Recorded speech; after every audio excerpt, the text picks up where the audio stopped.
किसका है? क्या नाम है तुम्हारा? शैलेश यादव नाम है तुम्हारा? नहीं सर जी। तुम्हारा क्या नाम है? करण यादव। कहाँ से लाए थे इतना असलहा?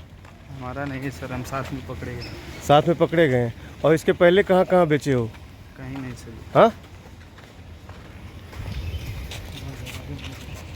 नमस्कार साथियों, इस समय हमारी मौजूदगी है जौनपुर का पुलिस लाइन है और यहाँ बहुत बड़ा जो असलहा तस्कर का एक गिरोह है वो यहाँ वर्कआउट होने आया है। हमारे पीछे जो युवक आप मास्क लगा के देख रहे हैं ये भी उसी गिरोह में एक सदस्य है और यहाँ पे लगभग 3 पिस्टल और आधा दर्जन से अधिक जो है कट्टे पकड़े गए हैं। क्या कुछ यहाँ पे इसको ब्रीफ कर रहे हैं, इस पूरी प्रेस कॉन्फ्रेंस को ब्रीफ कर रहे हैं एसपी सिटी आयुष श्रीवास्तव। क्या कुछ बता रहे हैं, किस तरह से आप देखिए असलहा जो पकड़े गए हैं वो बिल्कुल बाकायदा सील हैं ट्रांसपेरेंट डिब्बे में और किस तरह से एक असलहे उसमें हैं। और निश्चित रूप से इन असलहों का पहले भी अपराध जगत में उपयोग हुआ होगा। अभी इन्वेस्टिगेशन जारी है, अभी ये पता लगाया जा रहा है कि ये कहाँ से ये असलहे लाते थे और किनको बेचते थे। कुछ घटनाओं में भी कबूल किया गया है इन लोगों ने कि उस घटना में ये जो है इन्वॉल्व रहा है। इन लोगों से कट्टे खरीदने के लिए जो अभियुक्त रहे हैं, जो जेलों में बंद हैं, वो आए हुए हैं। क्या कुछ बता रहे हैं यहाँ पे आपको सुनवाते हैं एसपी सिटी, किस तरह से ये पूरा खेल जो है कट्टा व्यवसाय का और इस तरह से अवैध असलहे का चल रहा था। क्या कुछ है, सुनिए एसपी सिटी को। 26/6/2026 सुबह लगभग 2:30 से 3 बजे हमारी संयुक्त टीम केराकत पुलिस और गौरा बादशाहपुर पुलिस की संयुक्त प्रयास से और एसओजी सर्वेलेंस की सहायता से एक मुठभेड़ हुई। मुठभेड़ में एक व्यक्ति घायल हो गया, इसका नाम शैलेश यादव है, और बाकी 3 व्यक्ति गिरफ्तार हुए हैं। इनके पास से हमें बरामद हुए हैं 3 32 बोर के पिस्टल और 10 315 बोर तमंचे और कुछ कारतूस भी। यह पूरी जो सफलता है इसका श्रेय हमारी केराकत और गौरा बादशाहपुर और एसओजी टीम को जाता है। यह हमें जब एक नॉर्मल चेकिंग हो रही थी गौरा बादशाहपुर में, तब 2 बाइक जिस पे 4 लोग सवार थे वो तेज़ी से जा रहे थे। जब उसको रोकने की कोशिश की गई तो उनके द्वारा पुलिस पे फायर किया गया। तभी गौरा बादशाहपुर पुलिस ने कंट्रोल रूम और केराकत को इसको अवगत कराया और केराकत पुलिस टीम और गौरा बादशाहपुर पुलिस टीम द्वारा दोनों बाइकों का घेराव किया गया। अपने आप को घिरते हुए देख इनके द्वारा पुलिस पे जान से मारने की नीयत से फायर किया गया। आत्मरक्षा हेतु जब हमारी पुलिस द्वारा भी फायर किया तो उसमें से एक व्यक्ति घायल हुआ जिसके बाएं पैर पे चोट लगी और बाकी 3 जो भागने की कोशिश कर रहे थे उनको गिरफ्तार किया। जब यह कार्रवाई आगे बढ़ी तब हमने देखा तो इनके पास से 3 पिस्टल और 10 तमंचे बरामद हुए। जब पूछताछ बढ़ी तो इन्होंने बताया कि यह एक अवैध असला तस्करी गैंग चलाते हैं, जो ये असले बाहर से खरीदते हैं और जौनपुर में इसे अलग अलग व्यक्तियों को बेचते हैं और ये बेचने के लिए ही ये असले लेके जा रहे थे।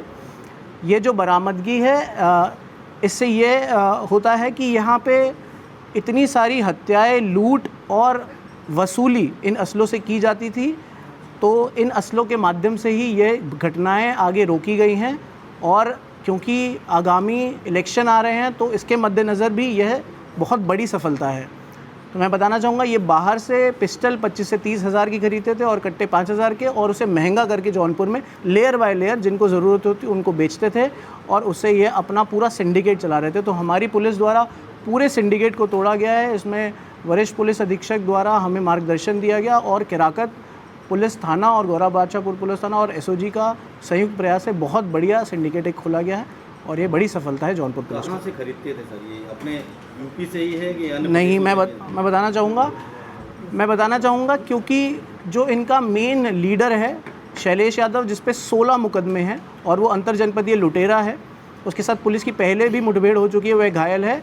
उससे पूछताछ और इन 3 से पूछताछ हेतु एक टीम गठित हुई है। प्रारंभिक पूछताछ में हमें जो पता चला है कि यह पिस्टल ये मध्य प्रदेश से लेते थे, अभी और बताएंगे, और मध्य प्रदेश से यहाँ लाते थे, और जो तमंचे हैं ये बिहार से लाते थे, इतना पता चला है। अभी टीम जो गठित हुई है वो निकालेगी कि कौन इन्हें देता था और ये कहाँ से एग्जैक्टली लाते थे, जो हमारी प्रारंभिक जांच में अभी ये पता चला है और आगे विवेचना में और क्लियर होंगी चीज़ें। एमपी से यहाँ तक तमाम जिले पड़ते हैं, तमाम सुरक्षा घेरा को तोड़ते हुए यहाँ तक कैसे पहुँचते हैं? देखिए क्या पिस्टल, व्यवस्था है इनके पास यहाँ तक लाने की? देखिए पिस्टल ऐसे नहीं है कि बहुत सारी पिस्टल एक साथ आती थी। यह व्यक्ति कभी 4, कभी 5, कभी 3 पिस्टलें ले आता था और तमंचे भी अलग से किसी से मंगवा लेता था। तो ये रोड से, ट्रेन से, किसी भी माध्यम से लेके आ सकते हैं। ऐसे नहीं था कि 100-200 पिस्टल एक साथ आती थी। 3-4 पिस्टल ये खरीद के लाते थे और मैंने बोला कि 25-30 हज़ार की पिस्टल वहाँ से प्रोक्योर करते थे, जिससे महंगा कर करके यहाँ पे 40, 50, 60 हज़ार में भी बेच देते थे। और आप जानते हैं कि जो शैलेश हैं, जिसके साथ पकड़े गए हैं लड़के, ये सब 18-19 साल के लड़के हैं। ये सब रीलबाज लड़के भी हैं।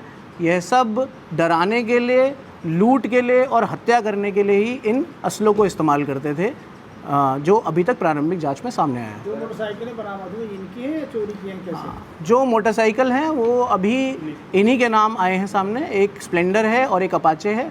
अपाचे में इसी चारों में एक लड़का है जो बालपचारी, उसका नाम आया है, और जो स्प्लेंडर है उसमें जो शैलेश है उसका नाम आया है। जो अन्य अपराधी पकड़े गए हैं, क्या उनके ऊपर भी पहले से मुकदमा दर्ज है? इसमें एक करण यादव करका है, उसके ऊपर एक मुकदमा पंजीकृत है। बालपचारी पे कोई मुकदमा पंजीकृत नहीं है और शैलेश पे टोटल 16 मुकदमा पंजीकृत है। अभी किसी को बेचे भी हैं या फिलहाल? देखिए, जो इन्होंने बताया है कि यह असले जो हैं ये इन्हीं ने आपस में खरीदे थे, मतलब करण और पीयूष ने ही शैलेश से खरीदे थे, तभी ये लोग क्लोज आए थे। और 1-2 असले इनके द्वारा बताया गया है कि और भी बेचे हैं, जिसकी जो विवेचना चल रही है और जांच में सामने आएगा। अब तक कितने भी मतलब असले ये लोग बेच चुके हैं? देखिए, जो ये बता रहा है वो जितने पकड़े गए ये कह रहे हैं मैंने अब तक उतने ही बेचे हैं, लेकिन ये सत्य नहीं होगा।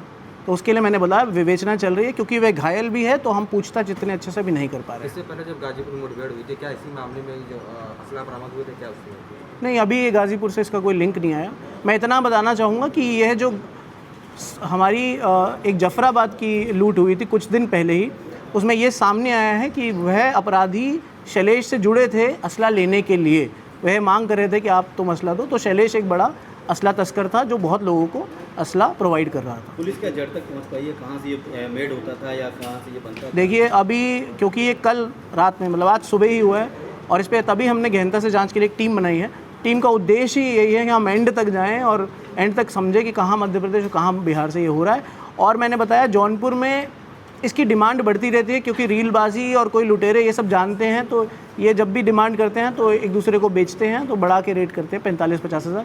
तो यहाँ तो अब ये है कि इन असलों से ये हुआ है कि लूट, हत्या, ये सब ज़रूर फ़र्क पड़ेगा। 13 से मान लीजिए 130 लूट हत्याएँ हो सकती थी, जिसको बचाया गया है। ये एक बड़ी उपलब्धि है। धन्यवाद।